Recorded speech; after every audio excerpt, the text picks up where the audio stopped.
ഓം നമോ ഭഗവതേ വാസുദേവായ. ഓം ശ്രീകൃഷ്ണ പരമാത്മനേ നമഃ. ശ്രീമദ് ഭാഗവതം ചതുർത്ഥസ്കന്ധം 31-ാം അധ്യായം. മൈത്രേയോ വാച. തത ഉൽപ്പന്ന വിജ്ഞാന ആശ്വദോഷജഭാഷിതം സ്മരന്ത ആത്മജേ ഭാര്യാം വിസൃജ്യ പ്രാവ്രജൻ ഗൃഹാത്. മൈത്രേയർ പറഞ്ഞു, ഇപ്രകാരം ബഹുകാലം കഴിഞ്ഞപ്പോൾ പ്രചേതസ്സുകളുടെ മനസ്സിൽ സംസാര വിരക്തി ജനിച്ചു. സഹസ്രദിവ്യ സംവത്സരം കഴിഞ്ഞാൽ ഗൃഹധർമ്മത്തിൽ നിന്ന് പിന്തിരിഞ്ഞ് പരമപുരുഷാർത്ഥത്തെ പ്രാപിക്കുവാൻ ഉപകരിക്കുന്ന മാർഗത്തെ ആശ്രയിച്ചു കൊള്ളുവിൻ എന്ന് ഭഗവാൻ അരുളി ചെയ്തതിനെ ഓർത്ത് പുത്രനായ ദക്ഷനിൽ ഭാര്യയെ സമർപ്പിച്ചു. മാതാവിനെ സംരക്ഷിപ്പാൻ ദക്ഷൻ എന്ന പുത്രനെ ഏൽപ്പിച്ചു. ഉടൻ ഗൃഹത്തിൽ നിന്ന് പുറപ്പെട്ടുപോയി. ദീക്ഷിത ബ്രഹ്മസത്രേണ സർവഭൂതാത്മമേധസ പ്രതീച്യാം ദിശിവേലായാം സിദ്ധോ ബൂദ്യത്രജാജലിഹി. സർവഭൂതങ്ങളിലും ഏകനായ ആത്മാവ് തന്നെ വസിക്കുന്നതിനാൽ ആത്മഭിന്നങ്ങളായിട്ട് യാതൊന്നുമില്ലെന്ന് സങ്കല്പിച്ച് ബ്രഹ്മത്തെക്കുറിച്ച് നിരൂപണം ചെയ്ത് സാക്ഷാത്കരിപ്പാൻ ഉറച്ചു. പടിഞ്ഞാറേ ദിക്കിൽ സമുദ്രതീരത്തിൽ ഒരു സ്ഥാനത്ത് വസിച്ചു. ആ സ്ഥാനത്തിലാണ് ജാജലി എന്ന മഹർഷി സിദ്ധിയെ പ്രാപിച്ചത്. സിദ്ധക്ഷേത്രമായതുകൊണ്ട് അവിടെ ഇരുന്ന് ബ്രഹ്മവിചാരം ചെയ്യുന്നവർക്ക് സദ്യസിദ്ധി ഉണ്ടാകുമെന്ന വിചാരത്തിലാണ് ആ സ്ഥലത്ത് വസിച്ചത്. സിദ്ധന്മാരുടെ സങ്കല്പം വിപലമാകാത്തതുകൊണ്ടാണ് ലോകത്തിൽ സിദ്ധിക്ഷേത്രങ്ങൾ ഉണ്ടായിരിക്കുന്നത് എന്നറിയണം. താൻ നിർജിത പ്രാണമനോവജോദൃശോ ജിതാസനാൻ ശാന്തസമാന വിഗ്രഹാൻ പരേമലേ ബ്രഹ്മണി യോജിതാത്മനഃ സുരാസുരേഢ്യോ ദദൃശേ സ്മ നാരദഃ. അവരവിടെ ഇരുന്ന് ബഹുകാലം സാധന ചെയ്തു. പ്രാണായാമത്താൽ വായുസഞ്ചാരമാർഗത്തെ നന്നായി അറിഞ്ഞ് അതാതു സ്ഥാനങ്ങളിൽ പ്രാണനെ നിലപ്പിക്കുവാനും സഞ്ചരിപ്പിക്കുവാനും ശക്തന്മാരായി. പ്രാണജയം നിമിത്തം മനസ്സിൻ്റെ സ്വഭാവമായ ചാഞ്ചല്യം നിലച്ചു. അപ്പോൾ വാഗാദികളായ കർമ്മേന്ദ്രിയങ്ങളും നേത്രാദികളായ ജ്ഞാനേന്ദ്രിയങ്ങളും സ്വാധീനത്തിലായി. കുണ്ടലിനി ശക്തിയുടെ വികാസത്തിനുചിതമായ ആസനവും സ്വാധീനപ്പെട്ടു. ശരീരാവയവങ്ങളെല്ലാം സമത്തിൽ നിർത്തി സർവത്തിൽ നിന്നും വിട്ടിരിക്കുന്നതും സർവത്തിൻ്റെ ആധാരമാണെങ്കിലും നിർവികാരവുമായിരിക്കുന്ന ബ്രഹ്മത്തിൽ മനസ്സിനെ അടക്കിയിരിക്കുന്ന അവരെ ദേവന്മാരും അസുരന്മാരും ഒരുപോലെ പൂജിച്ചു സ്തുതിക്കുന്ന മഹാനായ നാരദ മഹർഷി കണ്ടു. തമാഗതം തൗത്തായ പ്രണിപത്യാഭിനന്ദ്യജ പൂജയിത്വായഥാദേശം സുഖാസീനമതാബ്രുവൻ. സമീപത്തു വന്നിരിക്കുന്ന ശ്രീ നാരദമുനിയെ കണ്ട ഉടനെ എഴുന്നേറ്റ് ദണ്ഡനമസ്കാരം ചെയ്തു. ആഗമനത്തെക്കുറിച്ച് സന്തോഷിച്ചു പറഞ്ഞു. വിധിപ്രകാരം പൂജിച്ച ശേഷം ദർഭാസനത്തിൽ വസിപ്പിച്ചു. അനന്തരം ഇപ്രകാരം പറഞ്ഞു. പ്രചേതസ ഊജുഹു. സ്വാഗതം തേ സുരർഷേദ്യാദിഷ്ട്യാനോ ദർശനംഗതഃ തവച്ചംക്രമണം ബ്രഹ്മൻ അഭയായ യഥാരവേഹേ.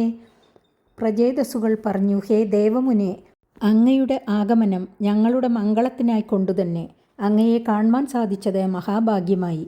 എന്തുകൊണ്ടെന്നാൽ അന്ധകാരത്തെ നശിപ്പിച്ച് ചോരാതിഭയത്തെ തീർത്ത് ലോകത്തെ അനുഗ്രഹിപ്പാൻ സൂര്യൻ സഞ്ചരിക്കുന്നത് പോലെ അങ്ങയുടെ സഞ്ചാരവും സംസാരഭീതന്മാരുടെ ഭീതിയെ തീർപ്പാനായിക്കൊണ്ടുള്ളതാകുന്നുവല്ലോ.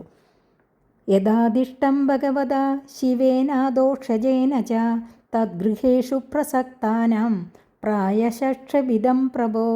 ഹേ പ്രഭോ, പരിശുദ്ധ ജ്ഞാനമൂർത്തികളായ ശ്രീ ശിവനും ശ്രീഹരിയും ഞങ്ങളോട് ഉപദേശിച്ചിരുന്ന പരമാർത്ഥ തത്വം ഗൃഹധർമ്മങ്ങളിൽ അധികം ആസക്തന്മാരായതുകൊണ്ട് ഇപ്പോൾ മിക്കതും ഞങ്ങൾ മറന്നിരിക്കുന്നു. തന്ന പ്രദ്യോദയാദ്യാത്മജ്ഞാനം തത്വാർത്ഥദർശനം ഏനാഞ്ജസാ തരിഷ്യാമോ ദുസ്തരം ഭവസാഗരം. സത്യത്തെ ദർശിപ്പിക്കുന്നതായ ആത്മബോധത്തെ ഞങ്ങൾക്ക് ഏറ്റവും പ്രകാശിപ്പിക്കുവാനായി അങ്ങ് പ്രസാദിക്കണം. അതിക്രമിക്കുവാൻ അധികം പ്രയാസമുള്ള സംസാര സമുദ്രത്തെ ആ ജ്ഞാനത്താൽ പ്രയാസം ലേശവും കൂടാതെ തന്നെ ഞങ്ങൾ കടന്നുകൊള്ളാം. മൈത്രേയോ വാച. ഇതി പ്രചേതസാം പൃഷ്ടോ ഭഗവാൻ നാരദോ മുനിഃ ഭഗവത്യുത്തമ ശ്ലോക ആവിഷ്ടാത്മാ ബ്രവീനൃപാൻ. മൈത്രേയർ പറഞ്ഞു, ഭഗവാനായ നാരദമുനിയോട് പ്രചേതസ്സുകൾ ഇപ്രകാരം ചോദിച്ചപ്പോൾ സ്മരിക്കുന്നവരുടെ അജ്ഞാനത്തെ ദൂരീകരിക്കുന്ന മഹിമയോടുകൂടിയ ശ്രീ ഭഗവാനെ മനസാ സ്മരിച്ചുകൊണ്ട് ശ്രീ നാരദമുനി രാജാക്കന്മാരായ പ്രചേതസ്സുകളോട് പറഞ്ഞു. നാരദ ഉവാച. തജ്ജന്മതാനി കർമാണി തദായുസ്തന്മനോവജഃ നൃണാം ഏനേഹ വിശ്വാത്മാ സേവ്യതേ ഹരിരീശ്വരഃ. ഈ ലോകത്തിൽ കാണപ്പെടുന്നത് സർവവും യാതൊരുവൻ്റെ സ്വരൂപമായിരിക്കുന്നുവോ, സർവശക്തനായ ആ ശ്രീഹരിയെ ഏതൊരു മനുഷ്യൻ സേവിക്കുന്നുവോ അവൻ്റെ ജന്മവും കർമ്മങ്ങളും ആയുഷ്കാലവും മനസ്സും വചനവും സഫലമാകുന്നു. അല്ലാത്ത മനുഷ്യർക്കും മറ്റു ജീവികൾക്കും വ്യത്യാസമില്ലാത്തതുകൊണ്ട് സിദ്ധിച്ച മനുഷ്യജന്മം നിഷ്ഫലം തന്നെ എന്ന അഭിപ്രായം നാരദർ പറഞ്ഞു. കിം ജന്മഭിസ്തൃഭിർവേഹ ശൗക്ലസാവിത്രയാത്മികൈഃ കർമ്മഭിർവാത്രയീ പ്രോക്തൈ പുംസോഭി വിബുധായുഷ. ഉത്കൃഷ്ട കുലത്തിൽ ജനിച്ചും ഉത്കൃഷ്ട കർമ്മങ്ങളെ ആചരിച്ചുമിരിക്കുന്ന മാതാപിതാക്കന്മാരുടെ പുത്രനായി ജനിക്കുന്നതാണ് ശുദ്ധമായ ജന്മം. ഗായത്രി മന്ത്രം ഉപദേശിക്കുന്നതുകൊണ്ട് സിദ്ധിക്കുന്ന സംസ്കാരത്തെ സാവിത്രം എന്നുപേരായ രണ്ടാമത്തെ ജന്മം എന്ന് പറയും. യാഗാദികർമ്മങ്ങൾ കൊണ്ടുള്ള മാഹാത്മ്യത്തെ യാത്മികം എന്ന് പറയുന്ന മൂന്നാമത്തെ ജന്മമായിട്ടും നിരൂപിക്കാം. ഈ 3 വിധ ജന്മം സിദ്ധിച്ചാലും ഹരിസേവയില്ലെന്നു വന്നാൽ ആ ജന്മം കൊണ്ട് ബലമില്ല. വേദത്തിൽ വിധിച്ചിരിക്കുന്ന കർമ്മങ്ങളെ അനുഷ്ഠിക്കുന്നതുകൊണ്ടും ദേവന്മാരെ പോലെ ബഹുകാലം ജീവിച്ചിരിക്കുന്നതുകൊണ്ടും ഹരിവചനമില്ലാത്ത പുരുഷന് ബലമില്ല. ശ്രുതേന തപസാ വാക്യം വജോഭിശ്ചിത്തവൃത്തിഭിഃ ബുദ്ധ്യാ വാക്യം നിപുണയാ ബലേനേന്ദ്രിയരാധസ. വേദാന്ത വാക്യാർത്ഥങ്ങളെ ഗുരുമുഖത്തിൽ നിന്ന് കേൾക്കുക, വ്രതാദികളെ നിയമേന അനുഷ്ഠിക്കുക, ശാസ്ത്രാദികളെ വ്യാഖ്യാനിക്കുക, നാനാർത്ഥങ്ങളെ ചിത്തത്താൽ സങ്കല്പിക്കുക, ശാസ്ത്രാവതാരണത്തിൽ സമർത്ഥയായ ബുദ്ധിയുണ്ടായിരിക്കുക, ഇന്ദ്രിയങ്ങൾക്ക് വസ്തുക്കളെ തിരിച്ചറിയുവാനുള്ള ശക്തി വേണ്ടതുപോലെ ഉണ്ടായിരിക്കുക എന്നിവ കൊണ്ട് ഹരിഭക്തി വിഹീനന് ബലമെന്തിരിക്കുന്നു. കിം വാ യോഗേന സാംഖ്യേന ന്യാസസ്വാധ്യായയോരപി കിം വാ ശ്രേയോഭിരന്യേശ്ച നയത്രാത്മപ്രദോ ഹരിഃ. പ്രാണായാമാദിസഹിതമായ യോഗം, ആത്മാവിനെ പ്രകൃതിയിൽ നിന്ന് വേർതിരിച്ചറിയുന്നതായ സാംഖ്യം, സർവസംഗ പരിത്യാഗരൂപമായ സന്യാസം, വേദാധ്യയനം എന്നിവ കൊണ്ടും ശ്രേയസ്സിനെ സാധിപ്പിക്കുന്ന അന്യങ്ങളായ അനുഷ്ഠാനങ്ങൾ കൊണ്ടും ആത്മസ്വരൂപത്തെ ദാനം ചെയ്യുന്ന ശ്രീഹരിയെ സേവിക്കുന്നില്ലെങ്കിൽ എന്തൊരു ബലമാണുള്ളത്? ശ്രേയസാമഭി സർവേഷാം ആത്മാ ഹ്യവതിരർത്ഥതഃ സർവേഷാമഭി ഭൂതാനാം ഹരിരാത്മാത്മനപ്രിയഃ. എല്ലാ ശ്രേയസാധനങ്ങളെയും അനുഷ്ഠിക്കുന്നതിൻ്റെ പ്രധാനമായ ഉദ്ദേശം ആത്മാനന്ദം ഉണ്ടാകണമെന്ന ഒന്നു മാത്രമാകയാൽ ആ ഒന്നിൻ്റെ ലാഭത്തിന് ഉപകരിക്കാത്ത പ്രവർത്തികൾ നിഷ്ഫലം തന്നെ. സകലഭൂതങ്ങളിലും പ്രിയസ്വരൂപത്തിൽ പ്രകാശിക്കുന്ന ആത്മാവാകട്ടെ ശ്രീഹരിയാകുന്നു. അതുകൊണ്ട് ആത്മാവായ ശ്രീഹരിയെ പ്രസാദിപ്പിക്കുവാൻ മതിയാകാത്തത് സകലവും നിഷ്ഫലം തന്നെ എന്ന അനുഭവം ആത്മനസ്തു കാമായ സർവം പ്രിയം ഭവതി. ആത്മാനന്ദത്തെ ആഗ്രഹിക്കുന്നതുകൊണ്ടാണ് എല്ലാറ്റിനെയും പ്രിയമായിട്ട് കരുതുന്നത് എന്നുള്ള വേദാന്തവാക്യവും വേണ്ടതുപോലെ സാക്ഷ്യം വഹിക്കുന്നു.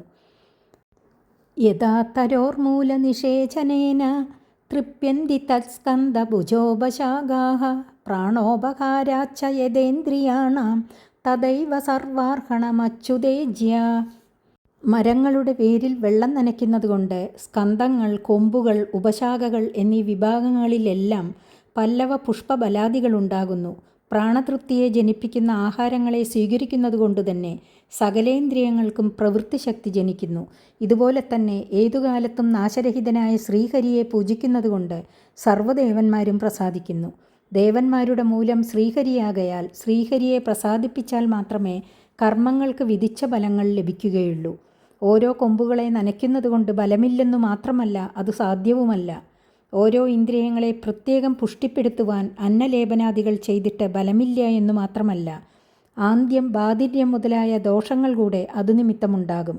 അതുപോലെ എല്ലാ ദേവന്മാരെയും തൃപ്തിപ്പെടുത്തുക എന്നത് സാധ്യമല്ല, ആവശ്യവുമല്ല. ശ്രീഹരിയെ മാത്രം പ്രസാദിപ്പിക്കണം. എന്നാൽ എല്ലാ ദേവതകളും പ്രസാദിക്കും. കർമ്മങ്ങളെല്ലാം ശോഭനങ്ങളായി ഭവിക്കുകയും ചെയ്യും. യദൈവ സൂര്യാത് പ്രഭവന്തി വാരഃ പുനശ്ച തസ്മിൻ പ്രവിശന്തി കാലേ ഭൂതാനി ഭൂമൗ സ്ഥിരജംഗമാനി തദാഹരാവേവ ഗുണപ്രവാഹഃ. വർഷക്കാലത്ത് സൂര്യനിൽ നിന്ന് ജലം പുറപ്പെടുന്നു. ഗ്രീഷ്മകാലത്തിൽ ആ ജലം ആവിരൂപേണ സൂര്യനെ പ്രവേശിക്കുകയും ചെയ്യുന്നു. സ്ഥിരങ്ങളും ചരങ്ങളുമായ സർവ്വഭൂതങ്ങളും ഭൂമിയിൽ നിന്ന് ജനിക്കുന്നു, ഭൂമിയിൽ തന്നെ നിലനിൽക്കുന്നു. നാശകാലത്തിൽ ഭൂമിയിൽ തന്നെ ലയിക്കുകയും ചെയ്യുന്നു. ഇതുപോലെ സൃഷ്ടികാലത്തിൽ ശ്രീഹരിയിൽ നിന്ന് സർവവും ഉണ്ടാകുന്നു. സ്ഥിതികാലത്തിൽ സർവാധാരഭൂതനായ ശ്രീഹരിയെ ആശ്രയിച്ച് നിലനിൽക്കുന്നു. സംഹാരകാലത്തിൽ സർവാധിഷ്ഠാനമായ ശ്രീഹരിയിൽ തന്നെ ലയിക്കുകയും ചെയ്യുന്നു. ഏതത്പദം തജ്ജഗദാത്മനഃപരം സഹൃദ്ദിപാദം സവിതുര്യതാപ്രഭാ യഥാസവോ ജാഗ്രതി സുപ്തശക്തയോ ദ്രവ്യക്രിയാജ്ഞാനഭിദാഭ്രമാത്യയഃ. ഈശ്വരനാകുന്ന പരമകാരണത്തോടുകൂടിയ ഈ കാണപ്പെടുന്ന വിശ്വം ഈശ്വരനിൽ നിന്ന് വേറിട്ടതല്ല. സൃഷ്ടി സമയത്തിൽ ലോകരൂപേണ വിളങ്ങുന്നു, പ്രളയസമയത്തിൽ ഈശ്വരനിൽ അടങ്ങുകയും ചെയ്യുന്നു. സൂര്യനിൽ നിന്ന് പുറപ്പെടുന്ന പ്രഭ സൂര്യനിൽ നിന്ന് ഭിന്നമല്ലാത്തതുപോലെ വിശ്വവും ഈശ്വര ഭിന്നമല്ലെന്ന് സർവം വിഷ്ണുമയം ജഗത് എന്ന വേദപ്രമാണം ജനങ്ങളെ ബോധിപ്പിക്കുന്നു. ജാഗ്രത അവസ്ഥയിൽ പ്രവൃത്തികളിൽ പ്രവേശിക്കുന്ന ഇന്ദ്രിയങ്ങൾ സുഷുപ്തിയിൽ അടങ്ങിയിരിക്കുന്നതുപോലെ വിശ്വം സൃഷ്ടികാലത്തിൽ വെളിപ്പെട്ടു കാണുകയും പ്രളയത്തിൽ ലയിക്കുകയും ചെയ്യുന്നു. പഞ്ചമഹാഭൂതങ്ങൾ, പഞ്ചതന്മാത്രങ്ങൾ എന്നു പറയപ്പെടുന്ന ദ്രവ്യങ്ങൾ, ക്രിയാരൂപങ്ങളായി കാണപ്പെടുന്ന ഇന്ദ്രിയങ്ങൾ, ജ്ഞാനരൂപങ്ങളായി അനുഭവപ്പെടുന്ന ഇന്ദ്രിയാധിഷ്ഠാന ദേവതകൾ എന്ന ഭേദപ്രതീതി ഈശ്വരനിൽ ഇല്ലാത്തതുകൊണ്ട് ജഗത് രൂപനാകുന്നുവെങ്കിലും നിർവികാരനായിരിക്കുന്നു.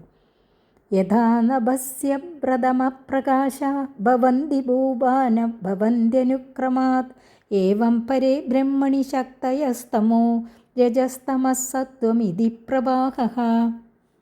ആകാശത്തിൽ ചിലപ്പോൾ മേഘങ്ങളുടെ ചലനവും അന്ധകാരത്തിൻ്റെയും പ്രകാശത്തിൻ്റെയും വ്യാപ്തിയും ഉണ്ടാകാറുണ്ട്.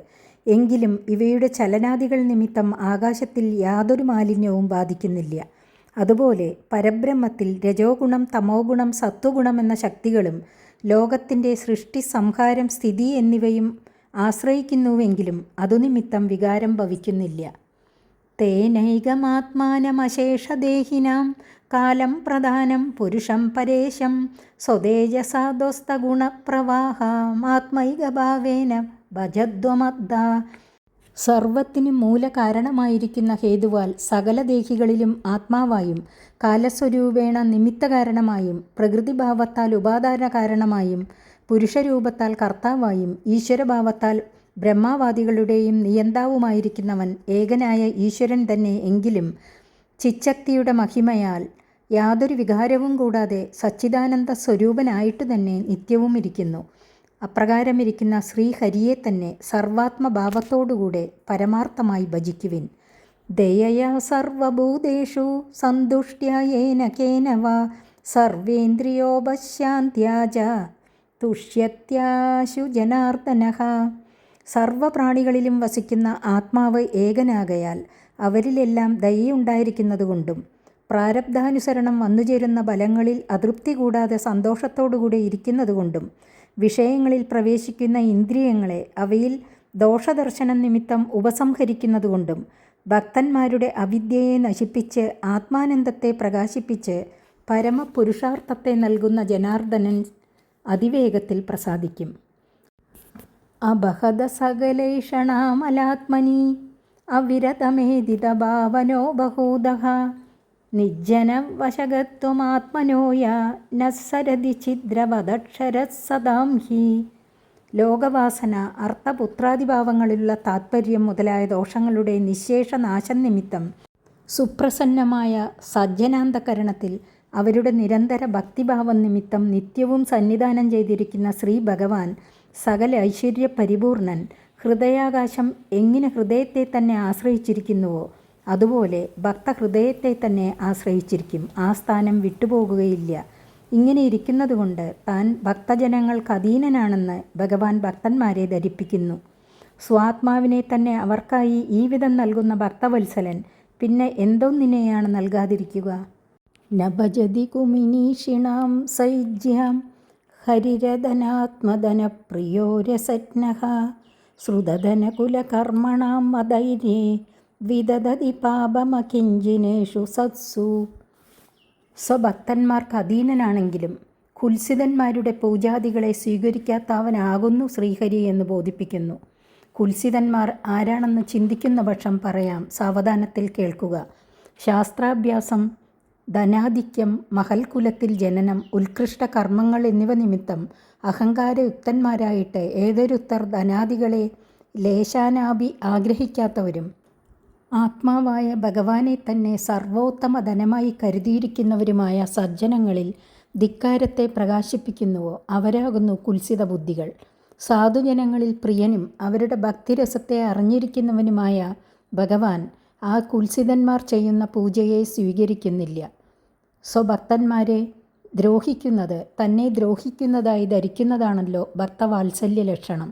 അതിനാൽ ഭഗവാന്റെ പ്രസാദത്തെ ആഗ്രഹിക്കുന്നവർ ഭക്തജനങ്ങളെ ആദരിക്കണം.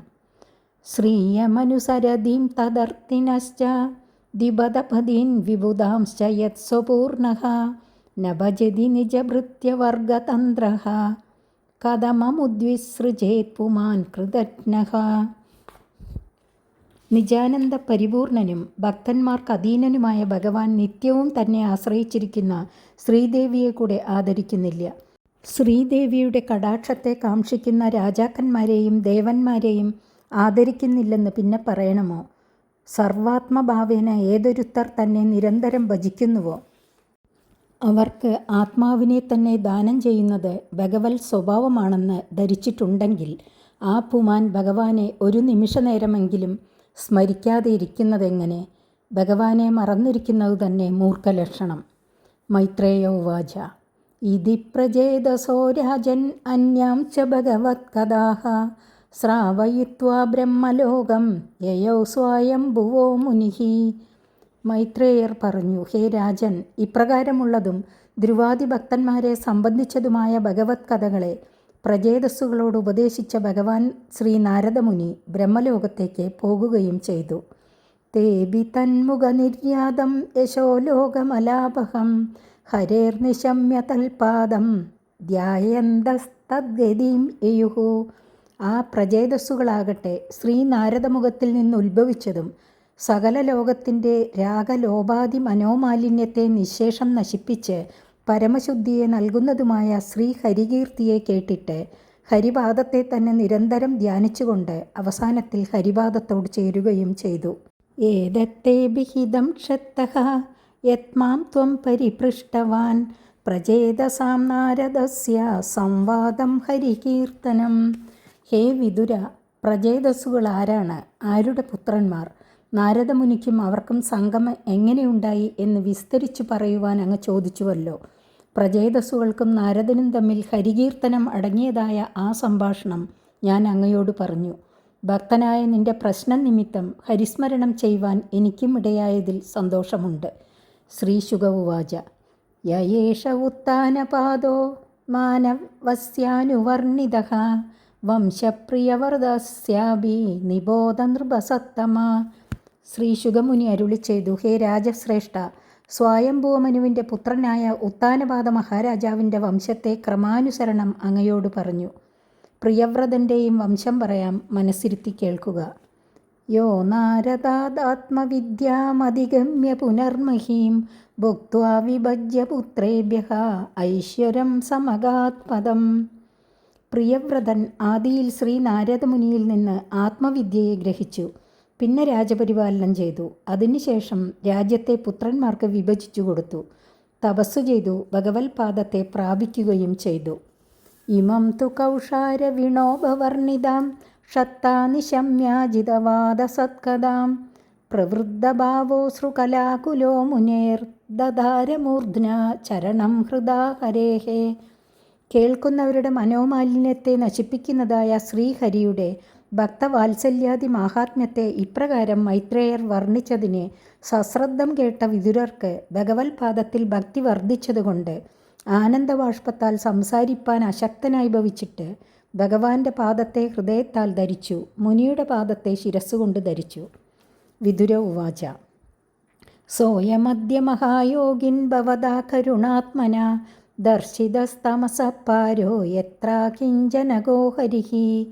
വിതുരർ പറഞ്ഞു, ഹേ മഹായോഗിയായുള്ളവനെ, കരുണാശീലനായ അങ്ങ് ജന്മജരാമരണാദി ക്ലേശങ്ങളെ ജനങ്ങൾക്കു നൽകുന്ന അവിദ്യയുടെ മറുകര കാട്ടിത്തന്നു. അതിനുള്ള ശക്തി അങ്ങയെപ്പോലെയുള്ള മഹായോഗികൾക്കല്ലാതെ മറ്റാർക്കുമില്ല. ജീവകാരുണ്യത്തിൻ്റെ ദൃഷ്ടാന്തം ഇതുതന്നെ. അങ്ങയുടെ ഈ പരമോപദേശത്താൽ സർവസംഗത്തെയും പരിത്യജിച്ച് ഭജിക്കുന്ന ഭക്തന്മാർക്ക് ലഭിക്കുന്ന ശ്രീഹരിയെ ഞാൻ പ്രാപിച്ചതുകൊണ്ട് എൻ്റെ ജന്മം സഫലമായി. ശ്രീശുക ഉവാച ഇത്യാനമ്യ തമാമന്ത്ര്യ വിദുരോ ഗജസാഹ്വയം സ്വാനാം ദിദൃക്ഷു പ്രയയോ ജ്ഞാതീനാം നിർവൃതാശയഃ. ശ്രീ ശുകമുനി അരുളി ചെയ്തു. വിതുരർ ഇപ്രകാരം പറഞ്ഞ ശേഷം മുനിയുടെ പാദത്തിൽ നമസ്കാരം ചെയ്തു യാത്രയ്ക്കായി അനുവദിക്കണമെന്ന് പ്രാർത്ഥിച്ചു. ഭക്തിഭാവത്താൽ അന്തഃക്കരണത്തിൽ ആനന്ദസ്ഫുരണമുണ്ടായിരുന്നു. സ്വജനങ്ങളെയും ജ്ഞാതികളെയും കാണുവാൻ ആഗ്രഹിച്ചുകൊണ്ട് ഹസ്തിനാപുരം പ്രാപിച്ചു. ഭക്തി കൊണ്ട് മുക്തി എന്ന് മൈത്രേയർ ഉപദേശിച്ചതിൽ ഭഗവത് ഉദ്ധവ സംസാരസാരം അടങ്ങിയിരിക്കയാൽ വിതുരർ സംതൃപ്തനായി ചോദ്യം മതിയാക്കി സ്വനഗരം പ്രാപിച്ചു. ഏതദ്യ ശൃണുയാദ്രാജൻ രാജ്ഞാം ഹര്യർപ്പിതാത്മനാം ആയുർധനം യശസ്സോസ്തി ഗതിമൈശ്വര്യമാപ്നുയാത്. ഹേ രാജൻ, ശ്രീഹരിയിൽ സർവാത്മന സമർപ്പിക്കപ്പെട്ട മനസ്സോടുകൂടിയ പ്രചേതസ്സുകളുടെ ഈ ചരിതത്തെ ഏതൊരുവൻ കേൾക്കുകയോ കേൾപ്പിക്കുകയോ സ്മരിക്കുകയോ ചെയ്യുന്നുവോ അവൻ ദീർഘായുസ്, ധനം, സൽകീർത്തി, പുത്രപൗത്രാദികളായ മംഗളങ്ങൾ, രാജ്യപ്രാപ്ത്യാദിയായ ഐശ്വര്യം, സ്വർഗവൈകുണ്ഠപ്രാപ്തിരൂപമായ പരമഗതി എന്നിവയിൽ ഏതേതിനെ ആഗ്രഹിക്കുന്നുവോ അതിനെ പ്രാപിക്കും എന്ന് അവരിൽ പ്രസാദിച്ച ശ്രീഹരി തന്നെ അനുഗ്രഹിച്ചിരിക്കുന്നു. സകാമന്മാർക്കുള്ള ബലമാണിത്. നിഷ്കാമ ഭക്തന്മാർക്ക് ഭഗവാനോട് സായുജ്യം ബലം. ഈ 31-ാം അധ്യായത്തോടെ ചതുർത്ഥ സ്കന്ധം സമാപിച്ചു. പഞ്ചമസ്കന്ധം അടുത്ത ദിവസം. ഹരിയോം.